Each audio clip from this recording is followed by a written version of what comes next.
Model है, हमें एक बात बहुत गहराई से समझना ही होगी, और जब तक हम उस मुद्दे पे बात नहीं करेंगे तब तक हम ये परिवर्तन को जमीन पे नहीं उतार पाएंगे। बिल्कुल बिल्कुल। हमें सबसे बड़ी बात जो करना होगी कि हमें जो हमारे राजनेताओं ने स्वतंत्रता के समय अपने देशवासियों को धोखा दिया है, उनके साथ षड्यंत्र किया है, आपको जो स्वतंत्रता की घुट्टी पिलाई है वो एक बहुत बड़ा धोखा है। जी जी जी।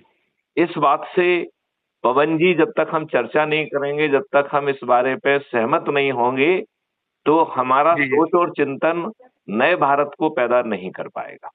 बिल्कुल बिल्कुल सर, बिल्कुल। इस बात से आप कहाँ तक सहमत हैं कि हमारे साथ धोखा हुआ है?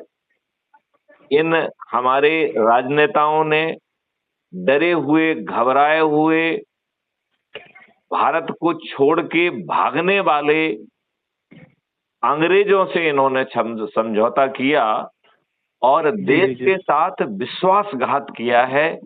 क्या इन तर्कों से आप सहमत हैं? बिल्कुल बिल्कुल बिल्कुल सर। क्या आप इस बात से सहमत हैं कि मैं सहमत हूं सर। 1946 में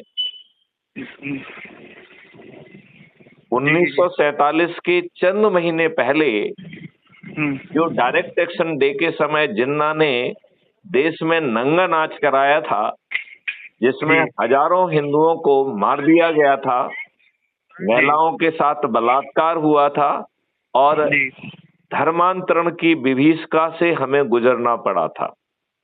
बिल्कुल बिल्कुल सही कह रहे हो सर। क्या आपको लगता है कि चंद महीने में भारतीय मानस और ये राजनेता इसे भूल गए होंगे? भूले तो नहीं होंगे सर, पर वो लोग भूल रहे हैं धीरे धीरे। नहीं, मेरा ये कहना है कि इनके जेहन में ये सवाल क्यों नहीं उठा कि जब ये देश धर्म के आधार पर बटेगा तो जो हिंदू पाकिस्तान से भारत आएंगे, बड़ी संख्या में उनकी हत्या की जाएगी। क्या इसका अनुमान लगाना कठिन था? जी नहीं, मैं आपसे पवन जी पूछना चाहता हूं कि ये कठिन था या ये बहुत सरल और स्वाभाविक अनुमान था? ये सरल स्वाभाविक अनुमान था, कठिन तो नहीं था। पर ये लोगों ने, हमें हमारा जो मानना है सर कि उन्होंने इसकी प्रयास नहीं किया। इन्होंने सुरक्षा का, और ये जो भारतीय हिंदू वहां से आए